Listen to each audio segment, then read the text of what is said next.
when you're reading for a part in any way, like the more you can focus on, I'm here to do a little one-woman show about this little snapshot of a human I made up. Yeah, I totally had to do that because I was the worst auditioner on earth. Horrible, like so bad it was actually embarrassing. And I finally had, the only way around my nerves was to say, like, I don't actually get to do the thing I love that often. So if this is the thing I love to do, then I should view every audition as like my opportunity to like go do the thing I love. And that was my way that I tricked myself into thinking I like auditions.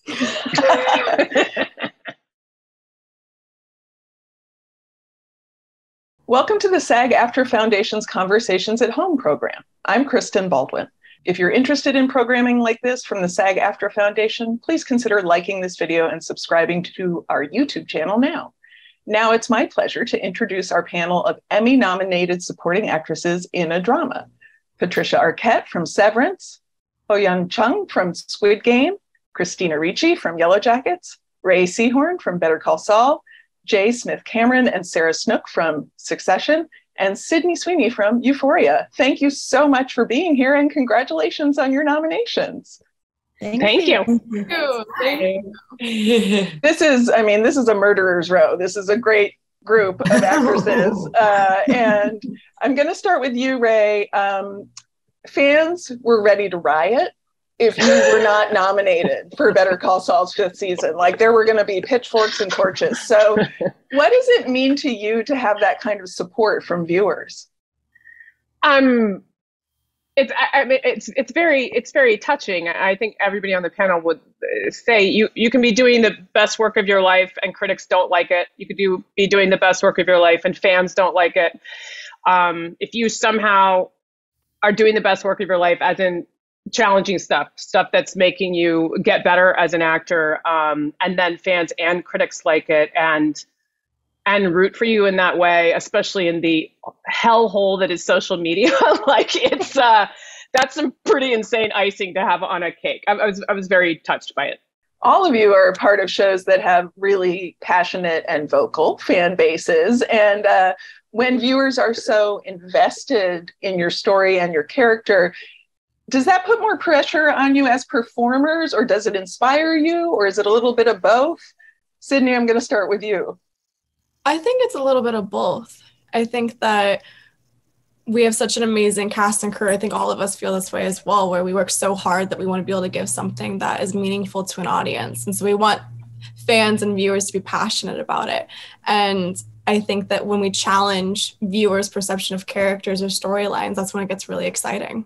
I think one thing about our showrunner, Jesse, and I'm sure Sarah would agree with this, is he absolutely eschews checking in on what the fans are saying. He's so scared of he would never want to, I'm sure all the showrunners like this too, that he would never want to pander to what fans are saying. So, sometimes I worry about like people who like the Jerry Roman subplot or something on my show, that they're just wasting a lot of energy because Jesse's not going to necessarily write more of that or less of that because of their response. So sometimes I feel sort of bad. Like I don't want to egg them on because I have no idea if we'll ever see another scene between them again, I wanted to. Thank you for teaching me how to say eschews, because I thought it was excuse and I only see it in crosswords. I know. I always said eschew because it sounds nicer, but I like it. I looked it up. I'm going with that.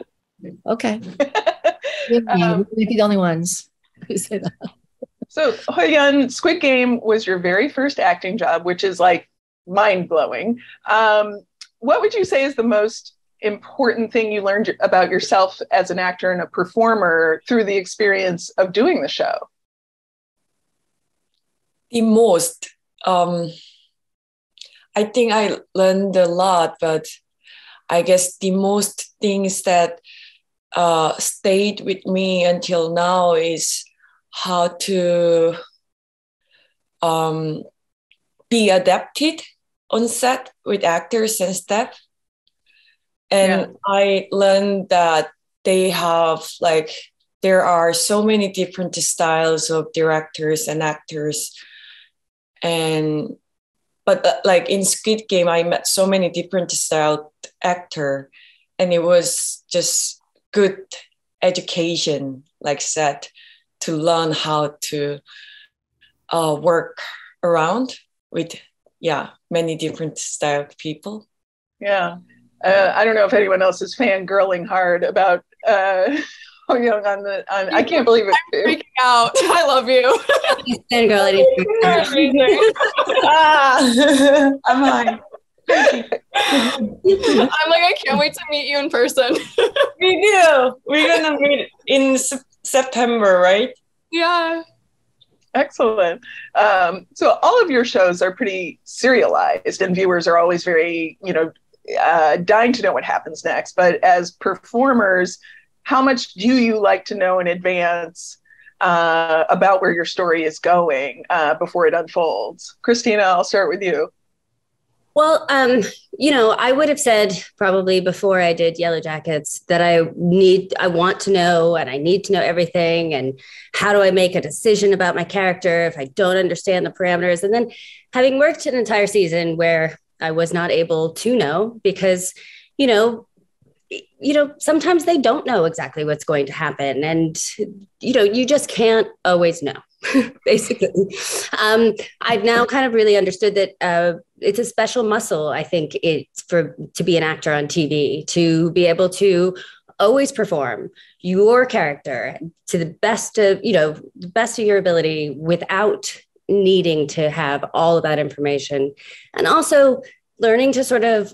For me, I had to learn to make sure that I had made. I had set boundaries for myself and come to a conclusion as a character, but I had to leave room open for the conclusions about the character that people would come to in the writer's room, and it's such a collaborative experience doing television. And it was very different for me than coming from film. Mm-hmm. Anyone else want to jump in on that? Sarah, I totally agree.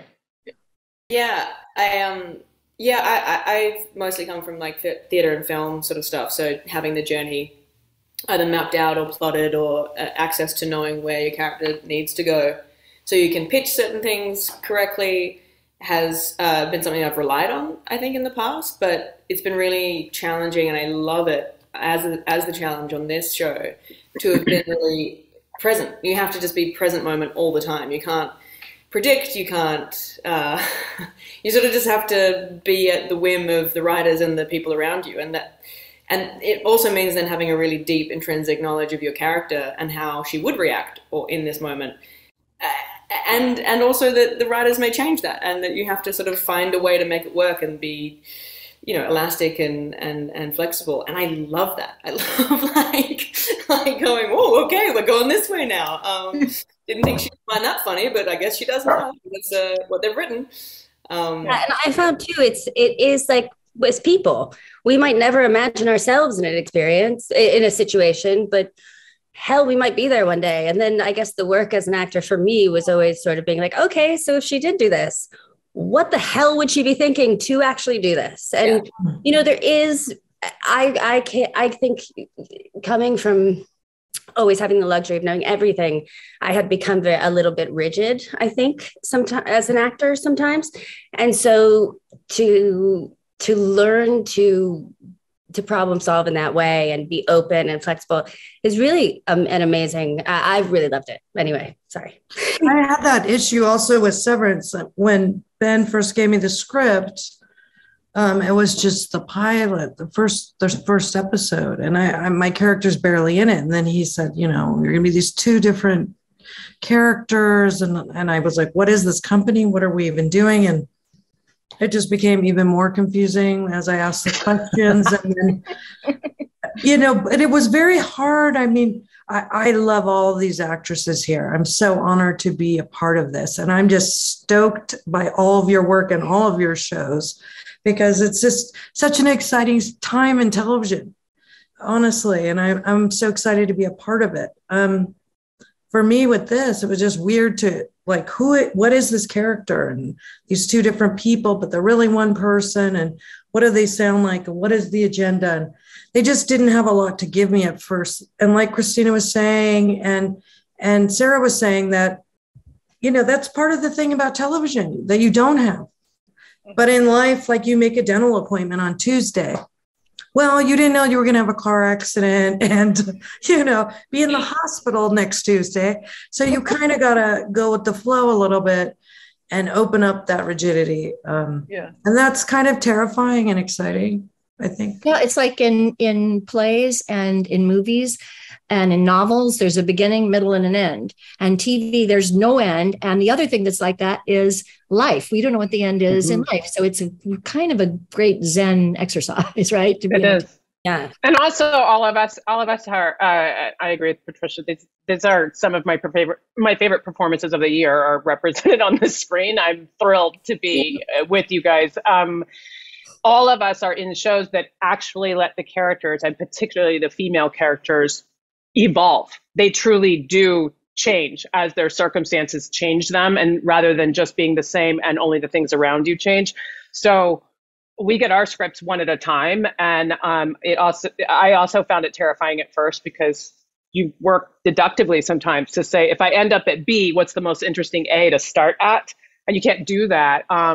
So instead, you have to embrace the challenge, but also the freedom of evolving a step at a time with the material that's present in front of you. And it winds up making for sometimes, like everybody is saying on here, sometimes a shocking thing that you didn't know about your character, but you can completely make sense of and make organic. And other times it allows you to have some really subtle transformations because your character didn't jump off the cliff right away. They started by lying a little bit and then a little bit more and a little bit more and a little bit more. And I found that really fun.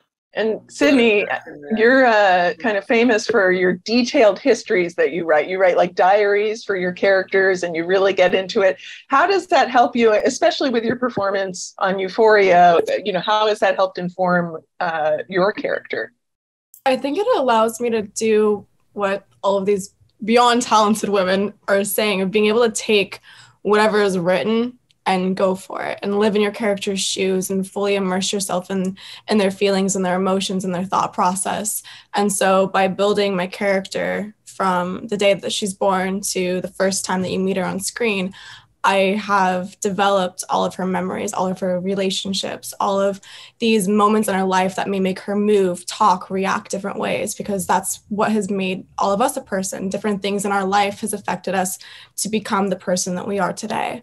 And so by doing that, I'm able to, especially with Euphoria, because things just change so drastically all the time, I'm able to just live in her shoes and completely allow whatever's hitting me to hit Cassie and not have to truly lay it all out, because I know that by the end of the day, tomorrow's scenes may be completely different. Right. Does anyone else do like their own detailed work on backstory or history for their character? I mean, on this, I do different approaches. Like I've done all kinds of different approaches for different characters just to keep things fresh. As abstract as like coming up with different colors for different scenes and different emotions the person moves through. And then what's the color from this scene to that scene, and then the whole arc of the thing, and to reading like the Farmer's Almanac back to back and doing research on, very old music, or using medicine cards or weird tarot cards, different. I just kind of try to keep it alive for myself. But with Severance, there was so many unknowns and so little information. So digging into kind of Lumen Industries and what Keir was. And so I wanted to wear this white wig. And then because I felt like also she also made this affected voice, which is the voice of that she perceived of authority. And then what was her relationship with Keir? So I wanted to wear these high-necked modesty sort of dickies and things like that because that was left over from Keir. So that's also part of what's really fun when you're able to work with great costume designers and writers and directors that are open to you kind of poking holes in things and then developing from that. So one thing would inform another, and then I would get new ideas from it as far as this project goes. Yeah. Sarah and Jay, I want to talk to you about the incredible scene in episode 8 when Shiv is trying to get Jerry to file sexual harassment report against Roman. And the scene just sort of vibrates with this subtext, all these things that aren't being said. And I'm just wondering if you guys talked in advance and how you decided to approach it in order to get just the right amount of that tension that we feel. We couldn't really plan it very much. First of all, it was is this right, Sarah? It was like the last thing we were shooting in Milan and we had to kind of rush. Yeah. And they had sort of suggested that we walk down this corridor where there was a little niche where we could sit and maybe have our scene. And so we kind of aimed for that. Correct me, this is my memory, Sarah, is that Shiv really tried to get Jerry to sit down. And Jerry's like so trying to avoid that. Like, I remember just standing very awkwardly away from you, like, I don't see those chairs. I'm not going to sit there. And it was very live and tense. It was very like unplanned. It was not the blocking, loose as the blocking was, it was not the blocking we'd been given. We just kind of went rogue. Right? Do you remember? Because Mark sort of does this as the director. He'll put the characters into sort of physical situations that have a few choices, but then like funnel into a couple that you feel as an actor, oh no, I'm uncomfortable, because like that's the purpose. Like he's kind of wizarded you into some sort of thing that you didn't expect, that you go like, no, but I wanted to sit down in this scene. This scene is obviously a sitting down scene, and suddenly you're kind of perched and propped up against something that you're not comfortable with, and then that, additionally to having 40 minutes left, I think, of the day to shoot a scene that we both weren't, I wasn't sort of super comfortable, because, there is so much subtext. It's so like, okay, I'd love to have a few, goes at this that feel really settling and then get into it. And instead it's like, quick, go, we're losing light, we're going to get out of Milan, Italy, we're going to get out of the country.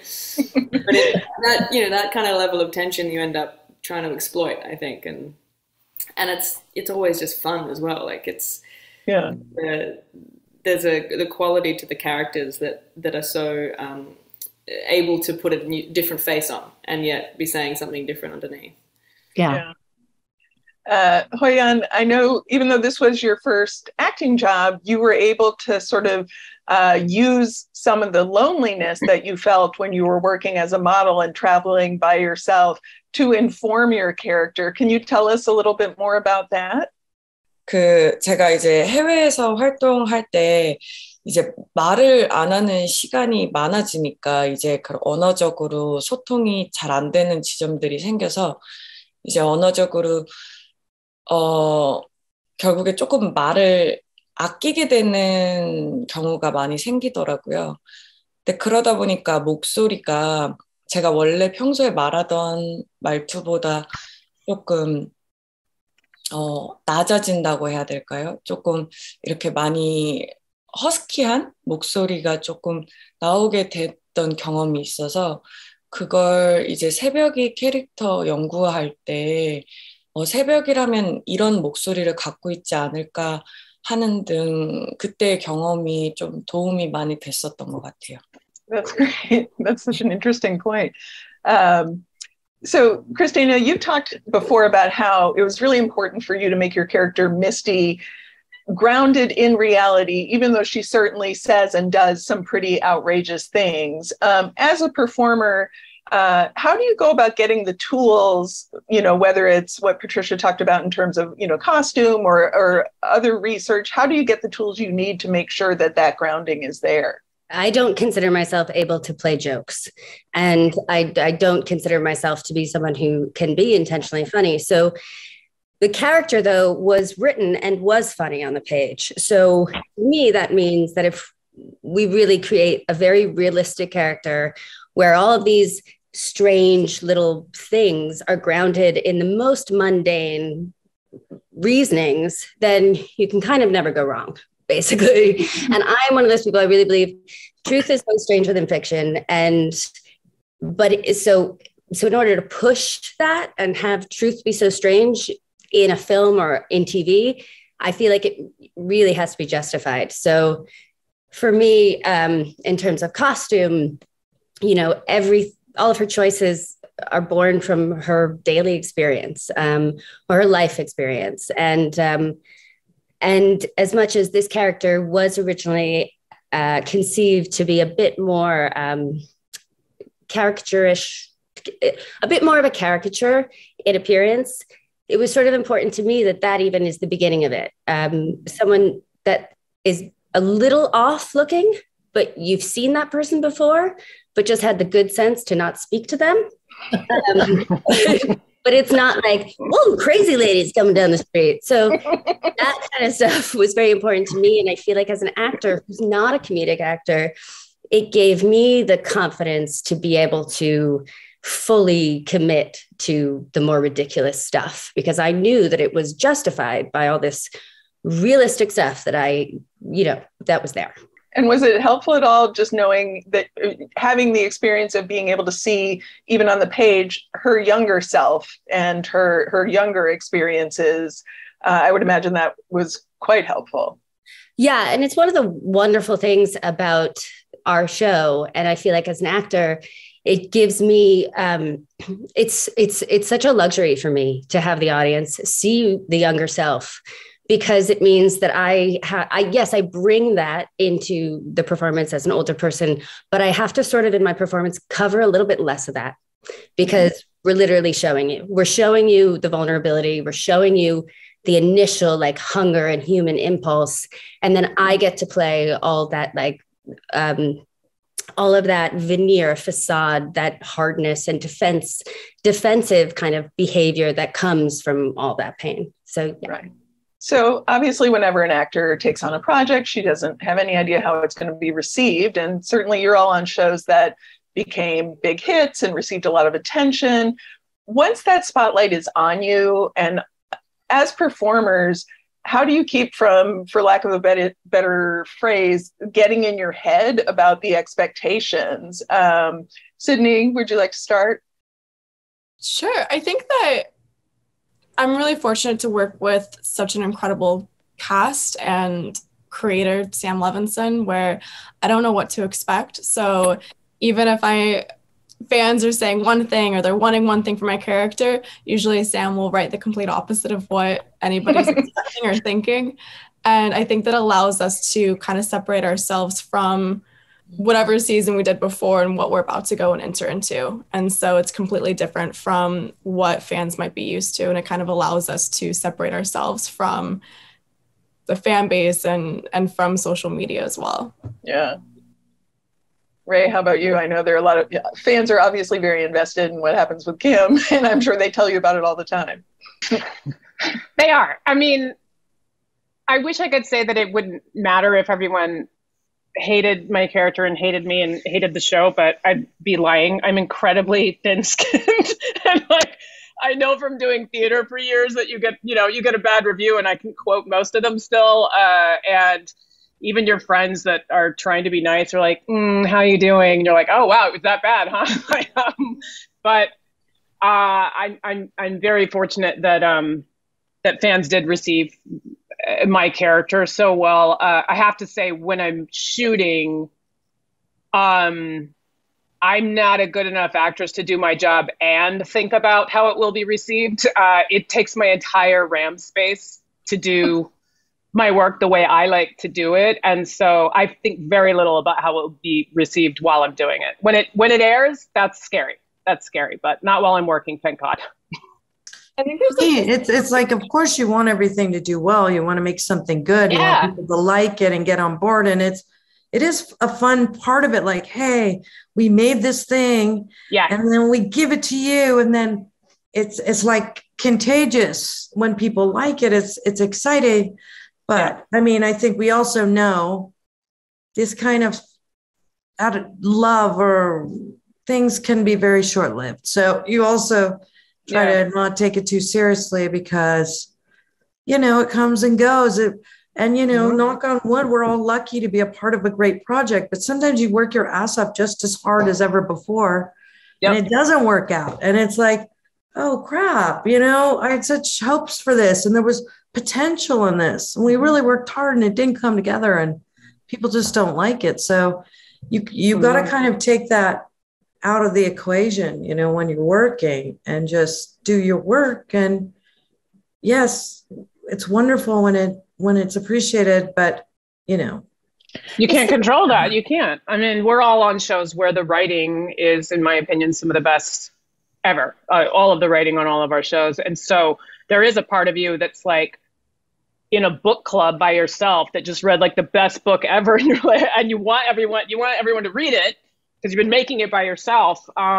But Patricia's right. Like nobody here ever was on a show where they were like, dude, I'm dive bombing this. I'm going to make this the biggest piece of crap. Like we all were hoping that it was like going to be, you know, everybody wanted it to be good, but it doesn't always turn out that way. Or sometimes it's good and people just didn't like it, didn't get it.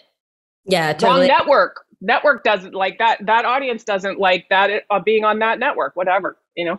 Yeah. I find like the ownership thing interesting, like the sort of the superfan or like the presumption of or actually intimate knowledge of your character in a way that supersedes your own knowledge of the character, and so that sometimes you go, oh, do you know Shiv better than I do?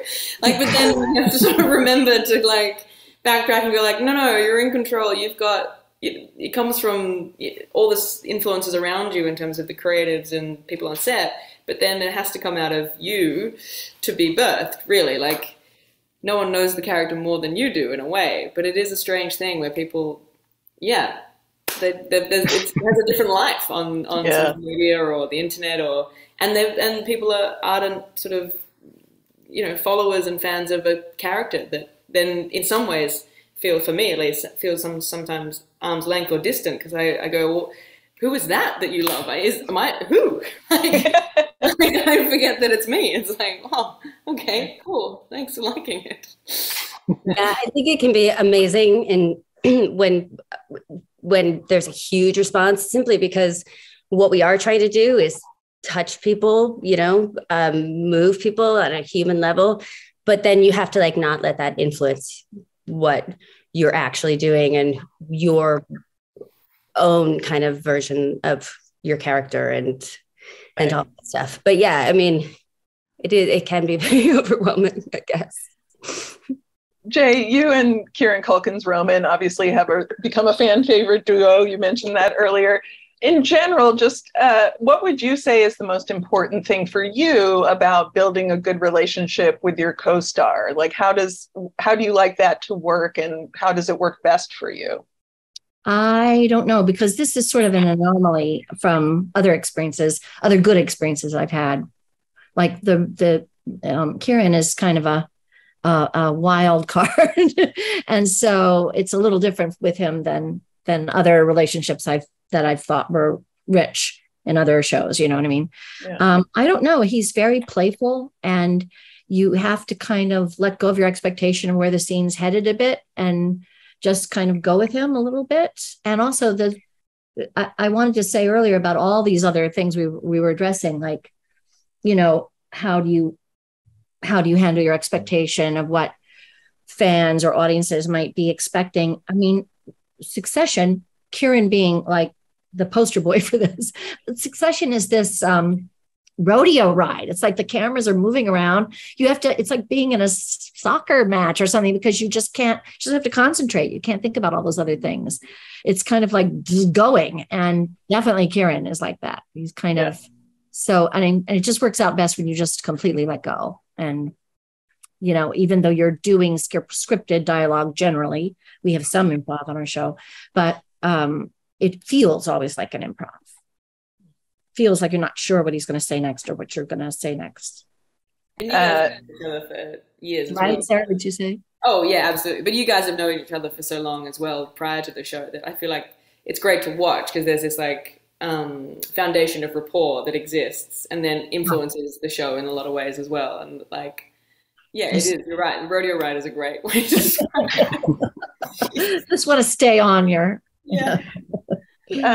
Patricia, I read that you ad-libbed actually one of Harmony's funniest lines when Adam Scott's character says to her, "Should I leave the door open or closed?" And she says, "Both."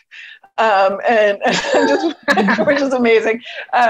Was there a lot of ad-libbing on the set, and how are you comfortable with it, or how did that work? You know, this was beguiling in some kind of way that I've never experienced anything else, in that I really couldn't figure out the tone from the writing. Was it funny and go for that? Or was it serious and scary? There were moments where it felt like a soap opera. It felt like science fiction. It felt retro. So it was very weird. And we were all kind of confused about what the tone was supposed to be. So there were things that we experimented with on the set, rituals from Keir, different kind of things that were further out maybe. And you just have to trust really that Ben and the writers and Aoife would carve away at what made sense, because it was very hard. In a way, I think it was perfect because it's like Lumen Industries. You never really have a firm footing, even if you're in upper management. All of a sudden you're in trouble and now you don't know what's happening. So it was sort of like being in a rat's maze all the time. We'd be getting lost in those hallways and with this very strict kind of shots and blocking and wording and structure.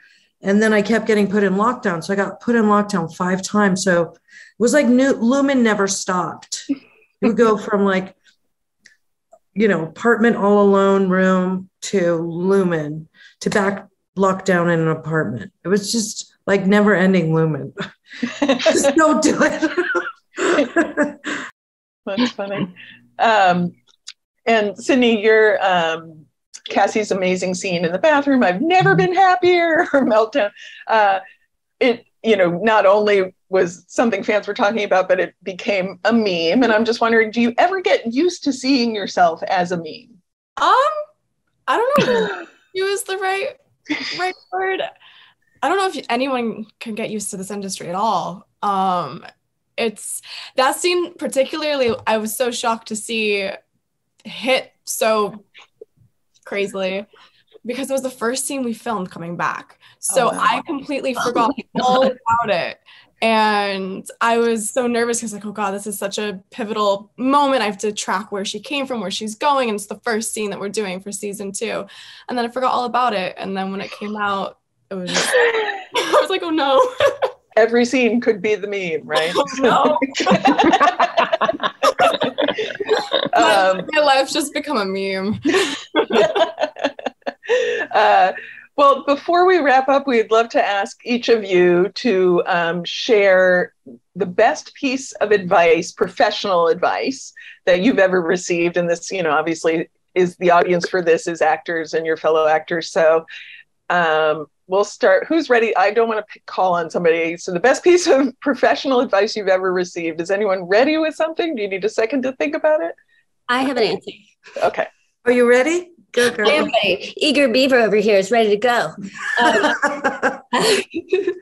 Go for it. I worked with this amazing producer, Pam Koffler, and she offered me this advice. This is what I learned from her, and it has been so helpful for me. That whenever I work, I really try to make sure that every decision, everything I try to stand my ground on, everything is coming from a place of zero ego. And for me, that even means because I have a tendency to I guess, so empathize with my character that I start making decisions from their point of view sometimes, which is not always helpful. Like, I won't want the character to be vulnerable in a scene because as the character, you'd never want to show that. So I have to really always make sure that I'm not doing that. And I think especially in television where it's so collaborative and you so have to leave room for a lot of different cooks, I think that's the best advice I ever got, to just take ego out of every professional experience as much as is safe, really. That's great. Patricia? Well, I think it's very important to do your work beforehand and, all of that. But I think you can trap yourself if you limit yourself too much by deciding what everything should always be, and that there's no flexibility in it. Because an actor said to me once, when they say action, you get a little, ooh, okay, here we go. I'm supposed to do something now. He's like, take a deep breath. When they say action, take a deep breath before you do anything. And, if you listen to the other person in the scene, the way relationships work is you say whatever it is, are you going to be there Tuesday? And now suddenly I think, oh, you're being aggressive with me. Fuck you. Or if you say, are you going to be there next Tuesday? You say, I have the same line, but whatever that other actor is saying to me changes how I feel about them. Suddenly I feel like, oh, you need me to be there. Or I don't want to be there on Tuesday. So if you make too many decisions, you're not going to be on the ride. You're not going to be feeling you're not changing. Your character doesn't get to have all those micro feelings going through them. So I think it's important to do the work beforehand, be prepared, make decisions, and really do be willing to listen. Your scene partner is probably the person who's going to inform you much more about your character than you were aware of before. Right. That's great. I totally agree.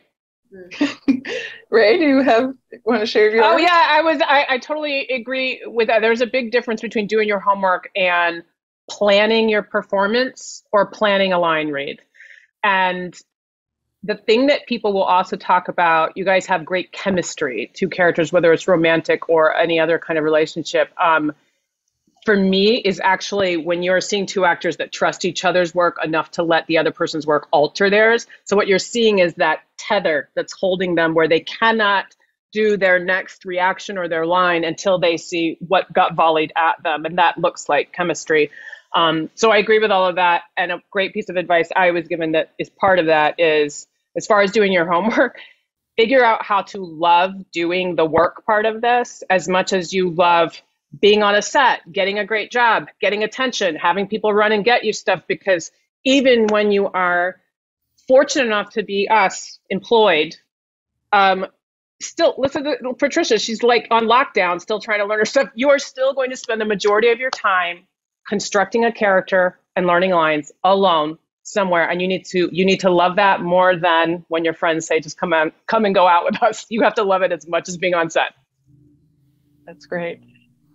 Jay, do you have some advice to share? Well, what came into my mind was some not so good advice, and then some good advice from two different wonderful actresses that I worked with in the past. And the funny one I was going to tell you was I did this movie many years ago with Debbie Reynolds. I was in the scene with Debbie Reynolds and some other people, and at some point during shooting this one scene, Debbie Reynolds went, "Dear, don't use your eyebrows so much." Oh, okay.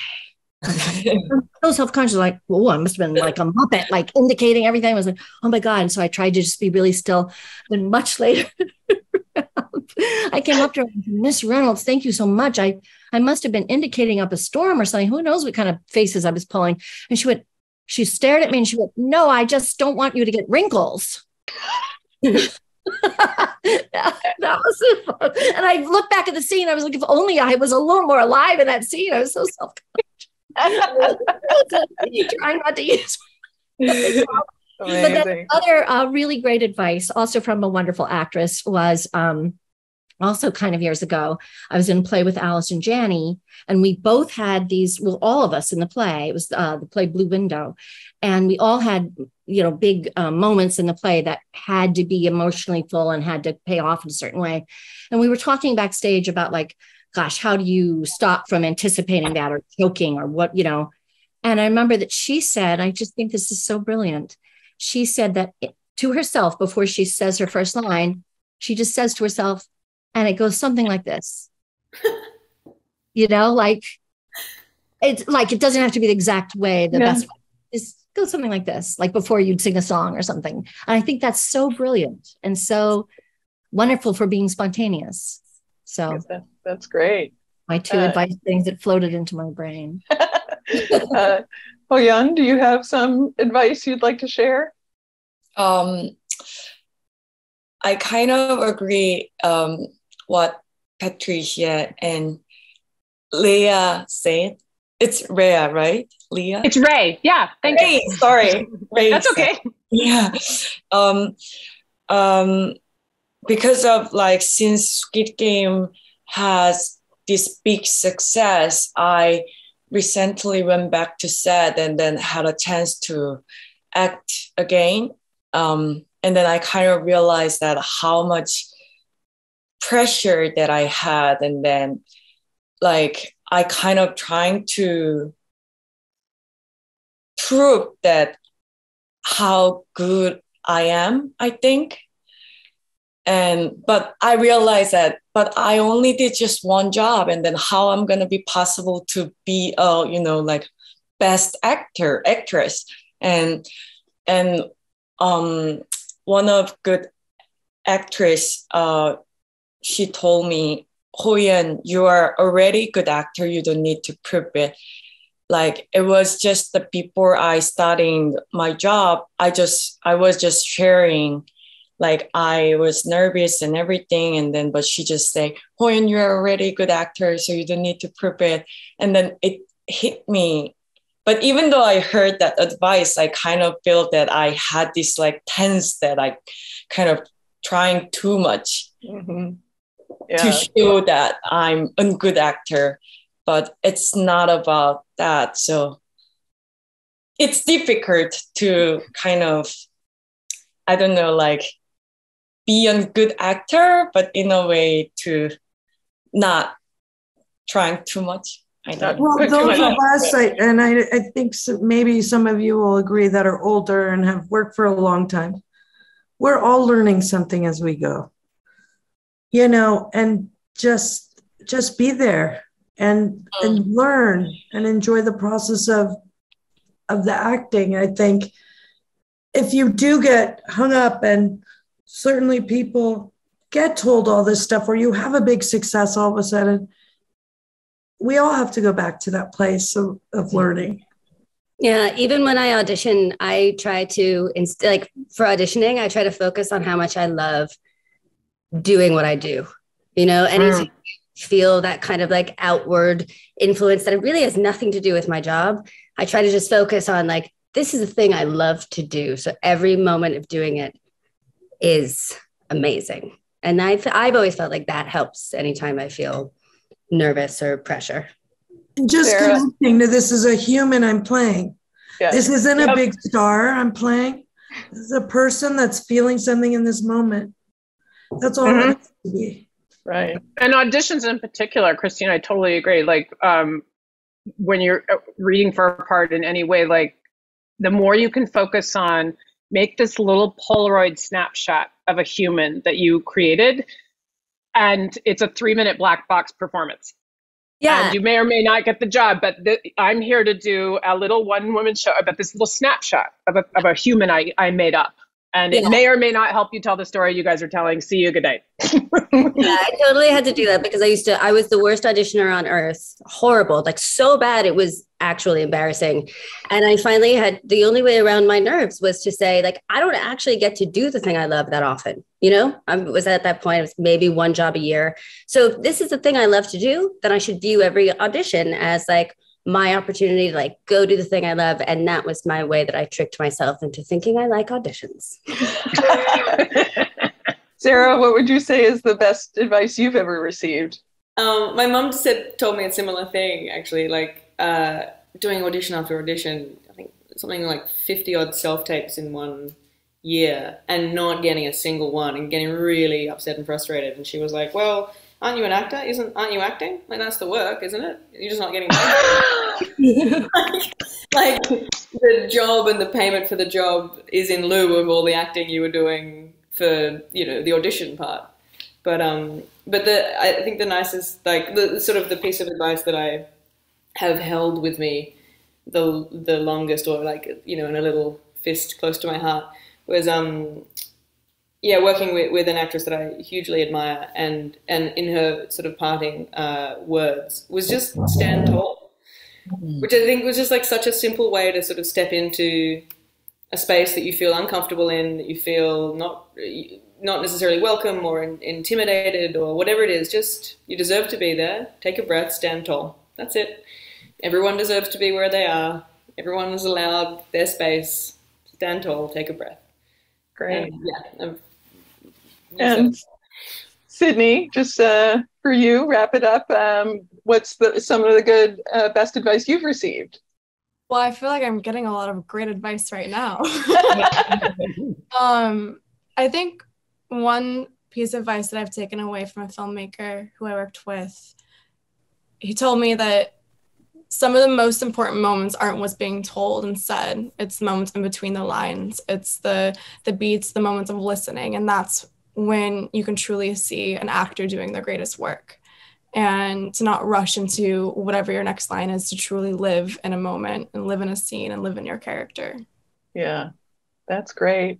Well, thank you so much. On behalf of the SAG-AFTRA Foundation, I want to thank you all for sharing your experiences and your process and your craft with our audience.